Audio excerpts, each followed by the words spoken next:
What is up, everybody? Welcome to another Top Figure podcast.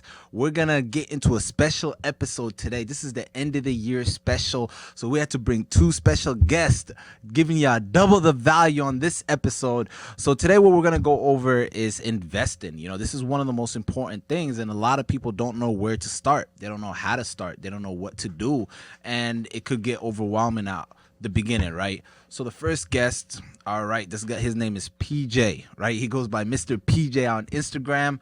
This guy's been working in corporate America, also investing in real estate, stocks, in the community, a philanthropist. He's been doing it all. So we're going to take some advice on how he does his real estate investing and manages his portfolio on Robinhood and things like that you guys could actually take the advice from here and actually apply it into your life. That's what this podcast is about. We give you actionable things that you could actually go apply after this. Our second guest, Demetrius. This man's been investing for over 20 years now in different things, in different industries, especially in the real estate market. These are two real estate gurus we got on the table, and we're going to go deep into it. So I don't got to do another big introduction. You guys know both of these guys. Welcome, PJ. Welcome, Demetrius, to the Top Figure podcast.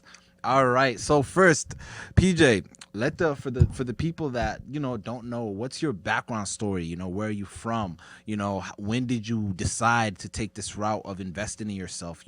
Buying properties, investing in the stock market. Like, what's before all that? Like, who are you? Like, when you were before college, playing at Ohio State University, playing professional ball. Before all that, who was PJ? Man, listen, man, I grew up in the heart of Minneapolis, so.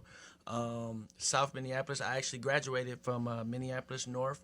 I'm one of 9 kids, so I come from a big family, man. My dad grew up in the streets of Detroit. He didn't have nothing. And same thing, I grew up very humble beginnings. But one thing, I used basketball as my vehicle to achieve my life dreams, to bridge social gaps. So that was kind of my vehicle to get an education, to do a lot of things like that. So from North, I ended up going to Ohio State. Actually, I went to Midland one year, Midland College, won a national championship there. And then I went to Ohio State 3 years, won a Big Ten championship.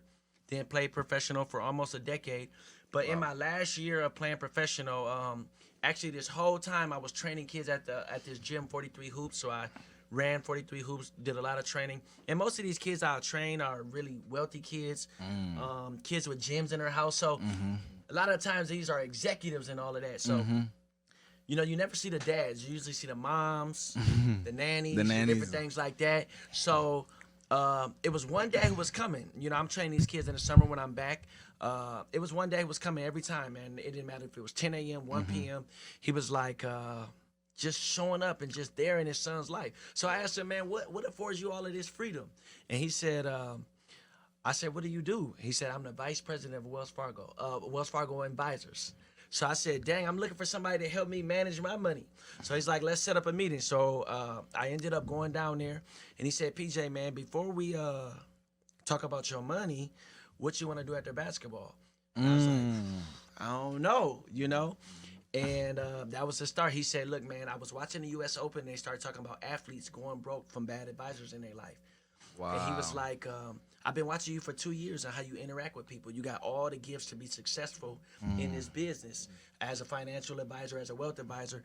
And he was like, if I could pay you 6 figures for the first 3 to 5 years, and after that 7 figures, and you be my partner, and I pass you my whole book of business.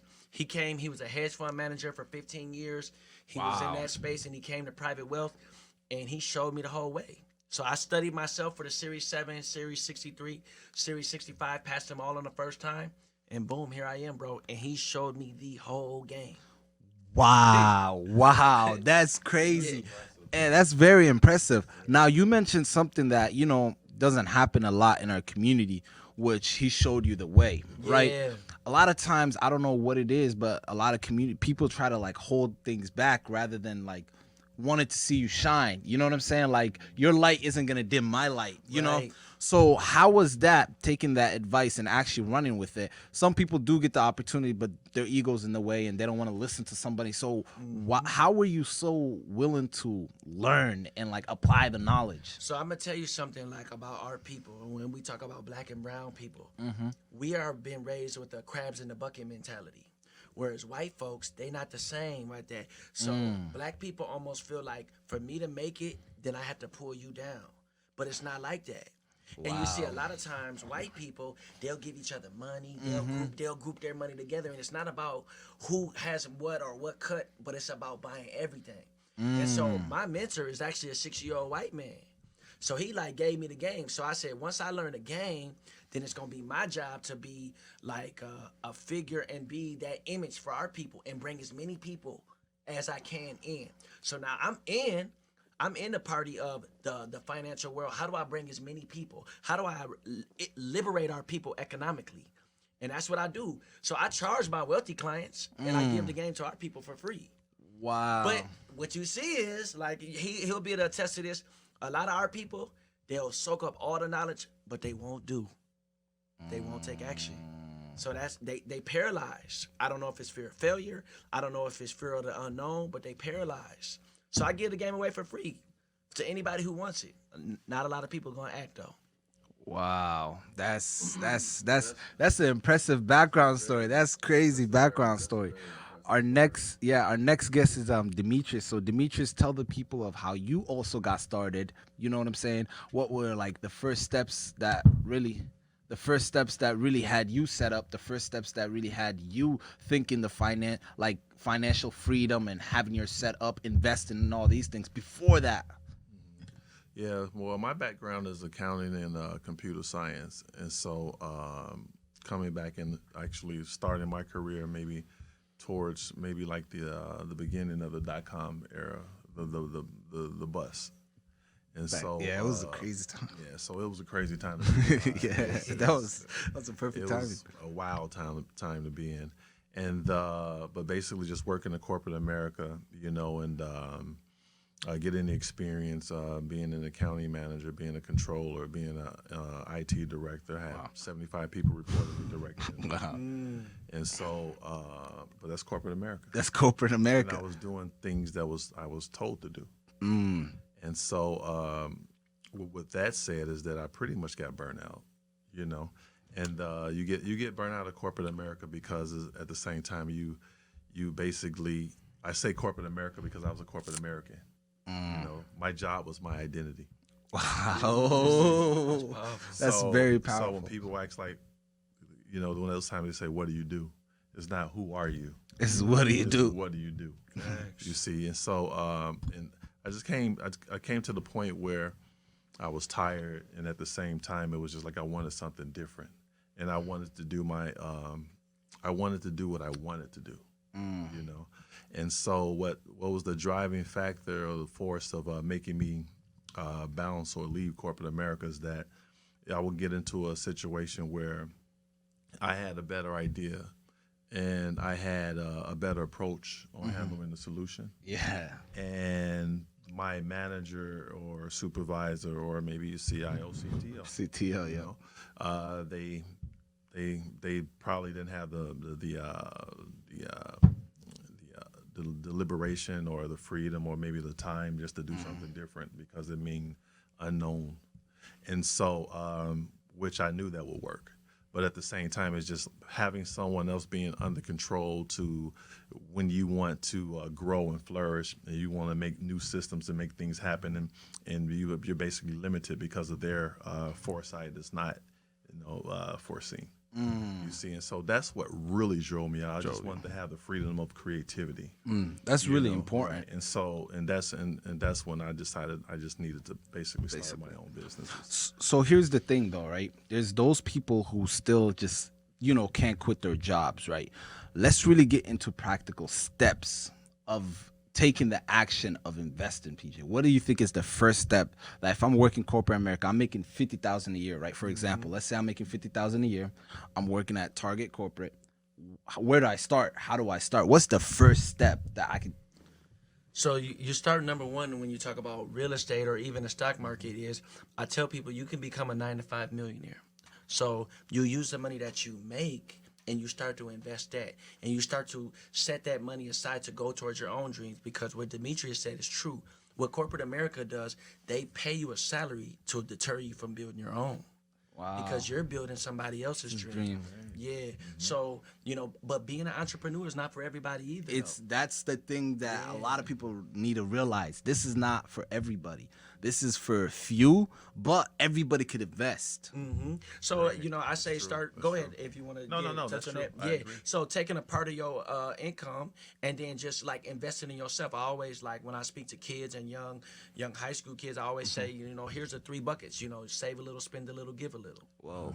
So that's got to be it. So and that save a little is going into investing in yourself, investing into your future, investing in, liberating yourself from time, because what we work for, with all of us, we're not going for amassing money. Wealth is true freedom of time. So when nobody controls your time. Yep. Yeah. So then that's what you Financial invest. independence. Yeah, and that's true independence, and I talk about that. So like just taking a portion of your money, investing in yourself, investing in something that can make money without you being there. You don't always want to trade your time for money. You want something on the side that's working for you, and building those passive incomes. So building that strength, and then once you get to a point where you're comfortable, then you can say, I can step away from my job, but do not do it without a plan. Right. I mean, he'll be able to speak to that as an entrepreneur. That's exactly true. Is that what happens is that when we're going to work every day, our most valuable time of the day is spent building corporations. Wow. Building someone else's business. And so that's the plan A, though. But we all need money. We all need, because We everybody all, needs money to is eat. not everything, but we Facts. need it. We need it. We needed to put our kids in good communities, good schools. It's not everything, but we need it.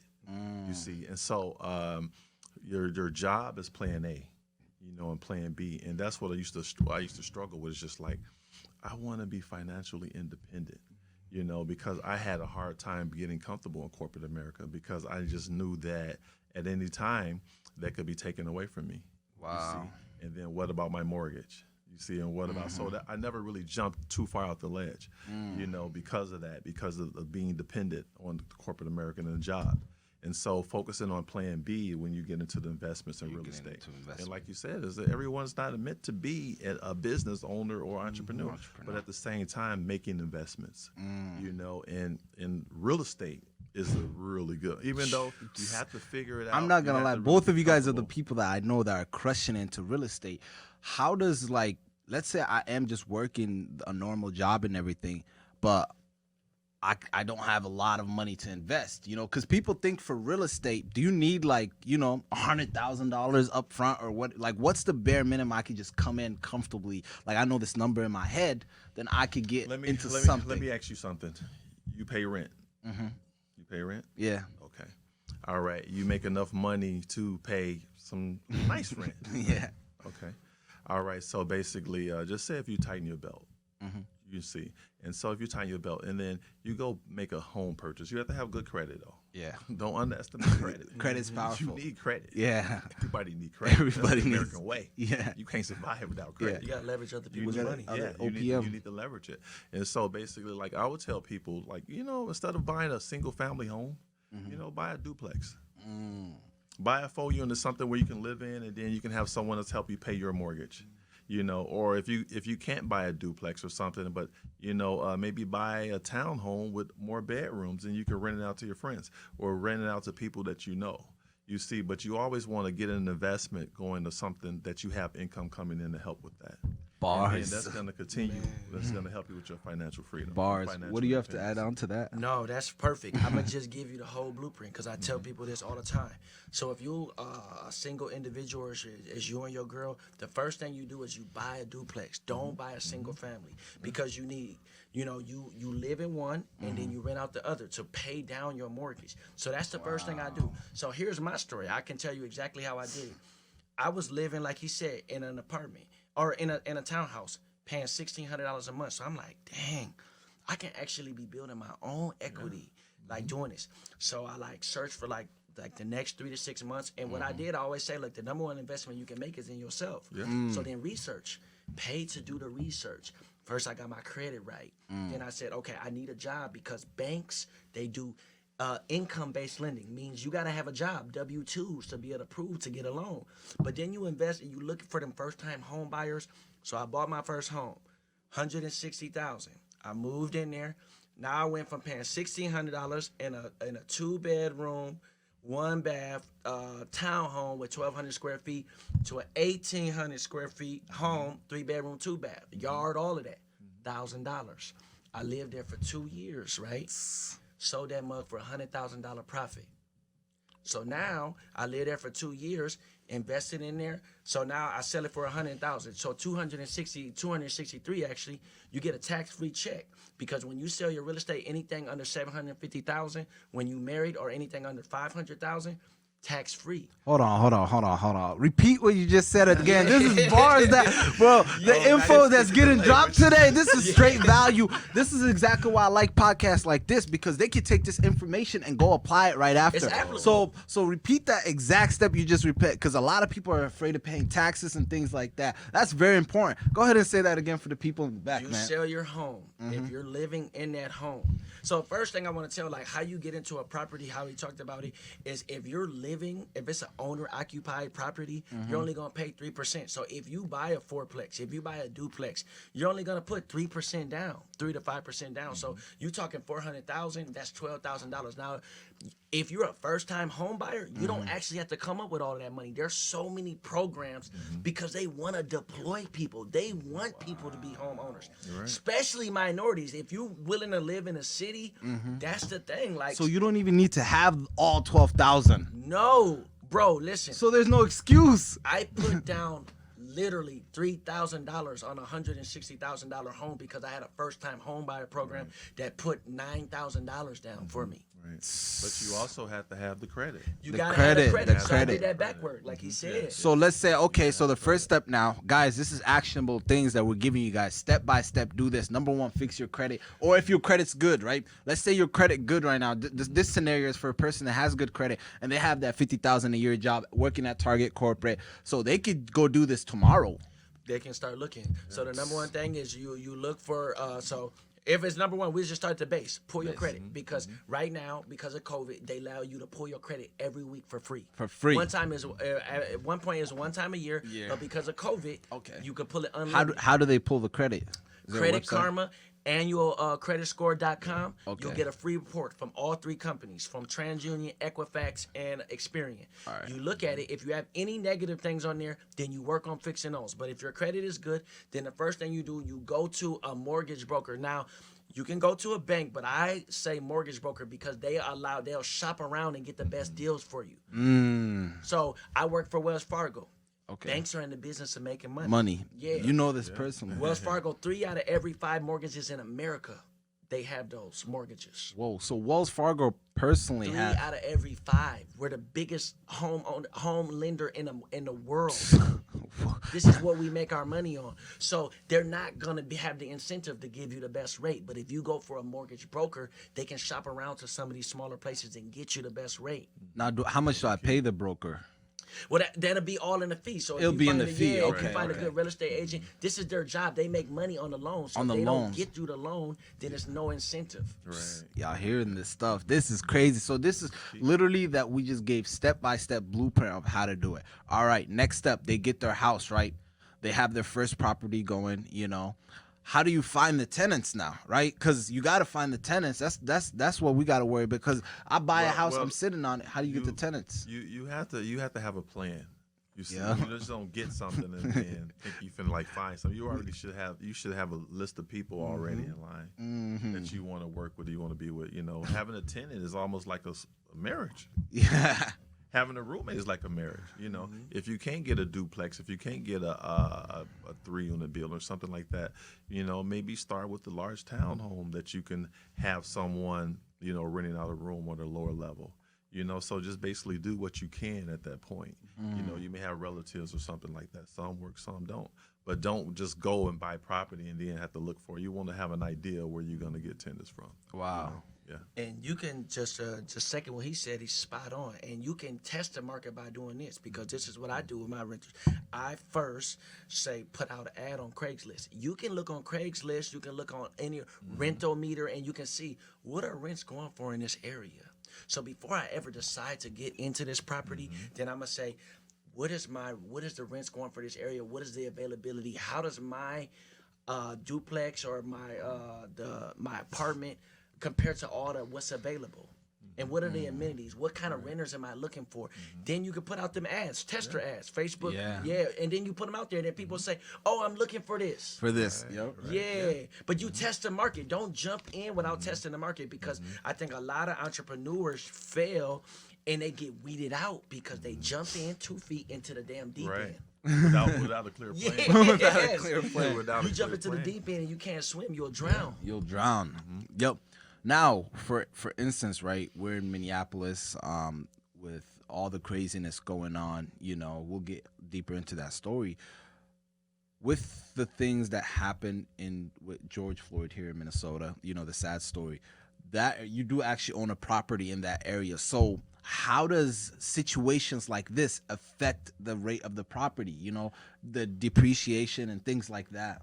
It's twofold. It's twofold. So I always say this: in times of crisis brings great times of opportunity.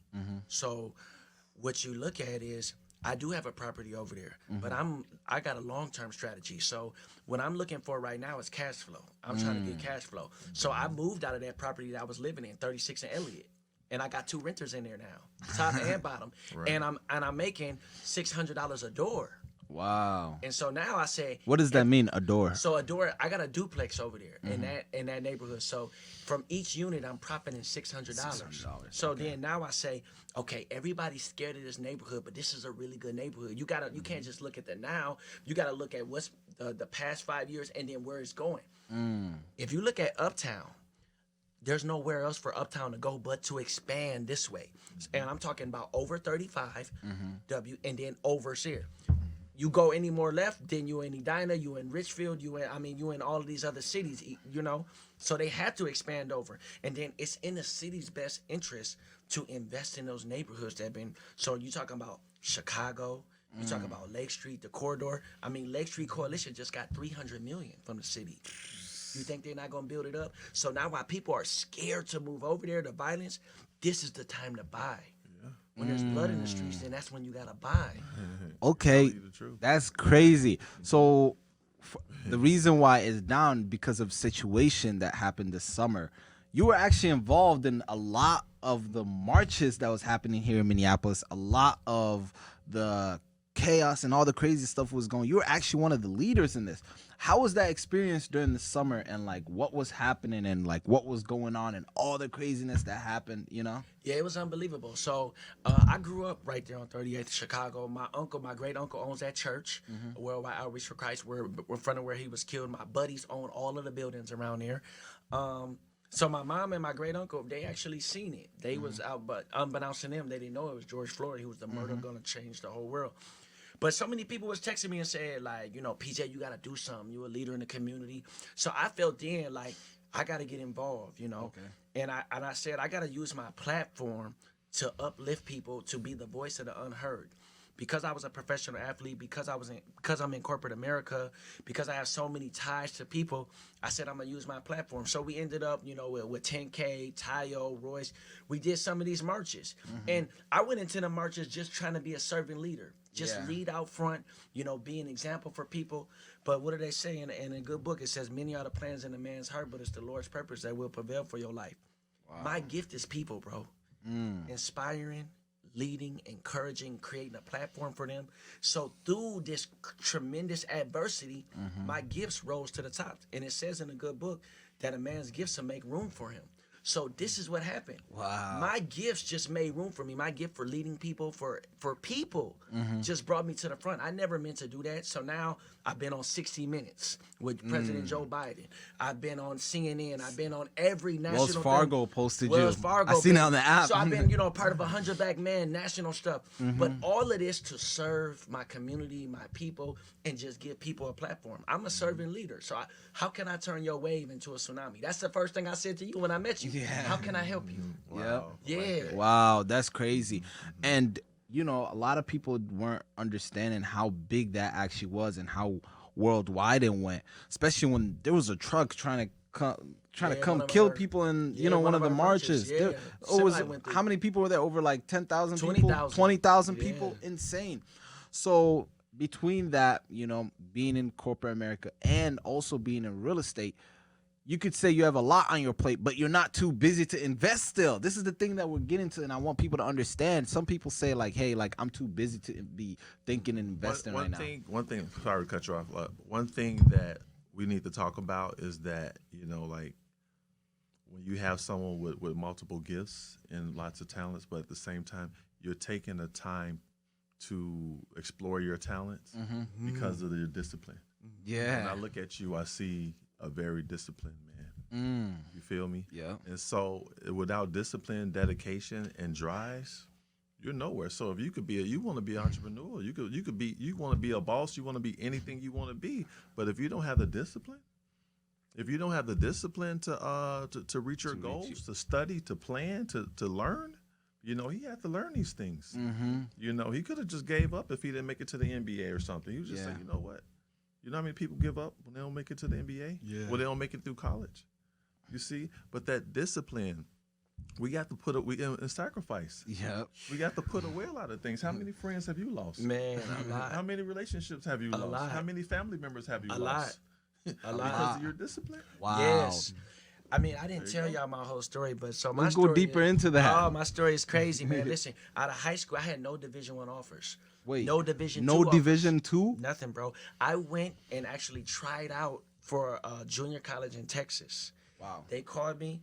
My coach, who was coaching me at AAU at the time, said, look, I got a school down in Texas. You can come down here and try out. I went and tried out there, and after the tryouts, the coach came right up to me and said, we're offering you a full ride. Boom. So I did that. Played a whole year there. Then, in the summer, I was planning on going back to that school and everything. My coach called me at 1:30 in the morning on Thursday. I was in Florida with my sister at her national tournament. He said, PJ, it's a top 100 junior college players camp. Every big school in America, the Division I schools will be there. Will you be interested in coming? I said, Coach, is it going to be worth it? I don't have no way there. I'm in Florida. I live in Minnesota. The camp is in Tulsa, Oklahoma. He said, if you can make it, it'll be worth it. My mom and dad gave me the money to fly back to Minnesota. I had no way to get to Tulsa. No way. I asked everybody I knew, but everybody I know ain't got no money. Troy Bell, who was a former NBA player, ended up giving me the money. I asked him, I said, Troy, I'll pay you back, man. I'll give you the money back. Gave me the money. What I did is I missed all the flights to Tulsa. I drove 13 hours. All throughout the Whoa, night. you drove 13 hours. Got there the next Sacrifice morning, and 8 a.m. That's what it takes. Sacrifice and discipline. And what I always tell people about my story, boom, I get there the next morning, I played and instantly had all Division I's. Ohio State, they had just went to the national championship. They the one who offered me. Brad Stevens, it was his first year at Butler, offered me a full ride. But all it is, faith is what you believing in the dark, what was told to you in the light. So I always knew I was gonna make it, but in them times when I never had no scholarship, you gotta continue to work. You gotta continue to work. Because your opportunity to come and you will not be ready. That's crazy. And you drove down there. Man, like what was it the moment that like you heard those offers coming in? Like, was it tears of joy? What was going on in your head? Because to drive 13 hours overnight, not sleeping, and play the next day and perform, like that takes like another level. I can't even think of the level of commitment really, that is. you know, it says in the good book, do not get weary in doing good, for in due time you'll reap the harvest you so rightly deserve if you do not give up or grow faint of heart. So that's why I talk about success, man. It's really a marathon. And when you living right and you doing things the right way, you basically taking the stairs. Because people who take the elevator or take shortcuts, that leads right to failure.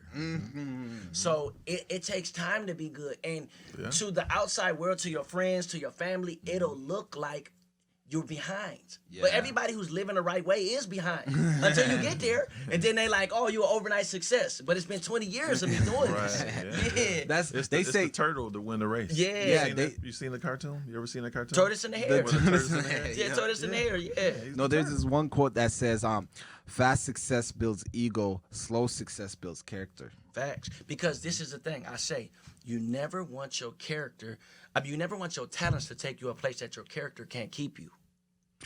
This is why so many NBA players or so many wealthy people jeopardize their character or waste all of their money or do something to compromise themselves because their talents took them a place that their character can't keep you. every step along the journey is important because you build character. You're building your character. Wow. Yes. That's crazy. But like what would you say, let's say like I'm in high school right now, and I'm trying to still get to the NBA. That's a small window, right? What is there a strategy to getting like a Division 1 offer? Well, the strategy is it's no trick. You got to work hard. You got to be talented, but you got to be willing to put in the time. And in this generation today, we live in a microwave generation where everything is instant. Now. But success is crockpot, bro. It's slow cooking. It's a slow grind. Yeah. But what would you say to the kids that don't have like those parents that could be taking them to the AAU games that are expensive? That Then could you, be then you really got to step up. And look, life. What happens to you in life is like, nothing that you can take on, but it's your responsibility to be successful. So you got to do what you got to do. We all come from crazy stories. Yeah. Like, we all come from crazy stories. Right. So if you're going to make it, you have to step up and you got to own your own success. wow. That's when you own it. When you go Yeah. through it. That's Because everybody has broken families.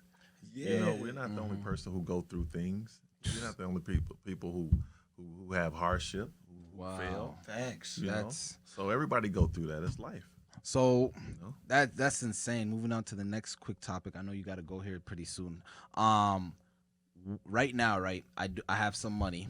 What's the best time to get into real estate? Like, what's the best time to start? Like, okay, I have down payment, all these things. Because I'm hearing some people saying like, yo, the market's about to crash around like April. Like, when's the best time to just get in? I'm gonna let him answer that because I don't do the timing. I think like if you have the plan, you got to get in because you spend your time hopscotching. If you're waiting for the right time, it's never gonna be the right time. So I'm gonna let the OG answer. Yeah. So I'm gonna answer it. I'm ready for it. So basically, like the good time to get into real estate was when the interest rates are low. Yeah.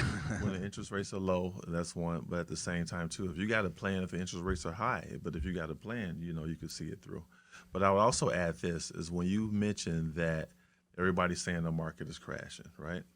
But just ask yourself, how would that affect you if you bought a house and you got an interest rate locked in at about 2.5%? If the real estate market crashed, so what? You got your house at 2.5%. So you going off of speculations about what people say. People are always going to say things. People are always going to speculate. Wow. You see what I'm saying? So you make your plan. You make your decision. You get into the real estate. It's the best time to get into it when the interest rates are low. I got into it when interest rates was high at about 10%, 9%. 12, 13%. Whoa. You see, that didn't stop me. I kept doing it. Still kept doing So that's what you got to do. So That's- that's the best time, like you said, when you plan. Guys, we're ending the year off strong. This is probably one of the best episodes we did this year because both of y'all dropped gems that they could listen right down and apply. Right, we wanted to end the year off like that. PJ, where could they find you? How could they hit you up if they have any questions? Your socials? My Instagram is where I do a lot of the stuff. So Mr. PJ Hill. Okay. At Mr. PJ Hill. At Mr. PJ Hill. Demetrius, let them know they can find Yeah, you. you can find me at Legacy Media, Yep. Legacy Media, or Legacy Media, or Legacy Bulldogs Okay. as well. But I want to add one thing too. I know you got the call and everything too. go ahead. I want to talk about sacrifice. It's the end of the year right now. People want to celebrate. People want to celebrate, and people want to celebrate the new year. People want to celebrate the old year going out. But the thing is just like, let's not get too hung up on celebrations without writing down our goals and our tasks. So what we're going to do, how the failures that we have for 2020, and then how can we make 2021 better? And I just want to tell everyone, it's just like, now is the time for sacrifice. Now is the time to sacrifice and put away some of the things that is distraction, that are distracting you.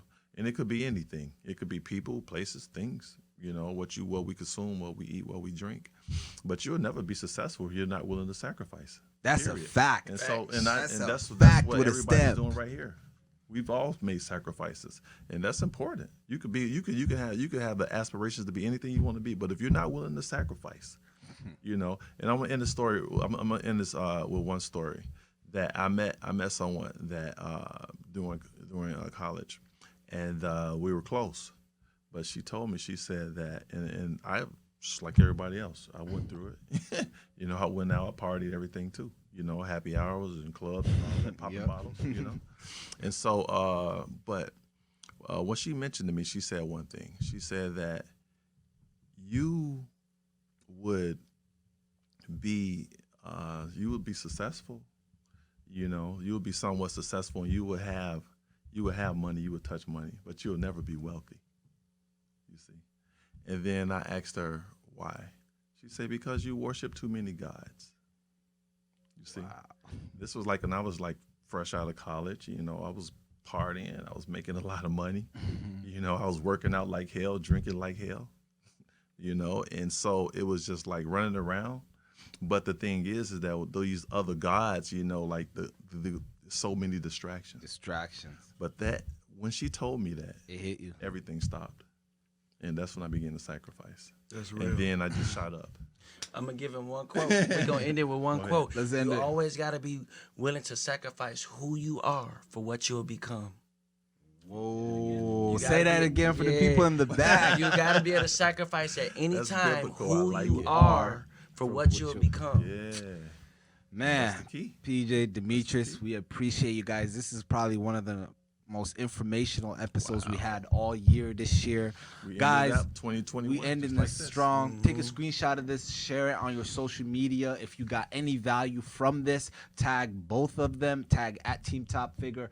Let us know you're rocking with us. This is going to be, let's get this to business, Top 100 2021. We're going to get this podcast to Top 100 with your help. Share on social media. We'll tag you guys. We appreciate you guys. Hey, appreciate both of you guys for coming on man, this real estate appreciate it, episode. man. Let's invest Pleasure. 2021. I mean, Let's it's a invest. pleasure to be alongside Yo, you, man. let's Thank you let's for your invest knowledge, man. 2021. Yes. All right, guys. Appreciate you guys. We're out. All right, peace.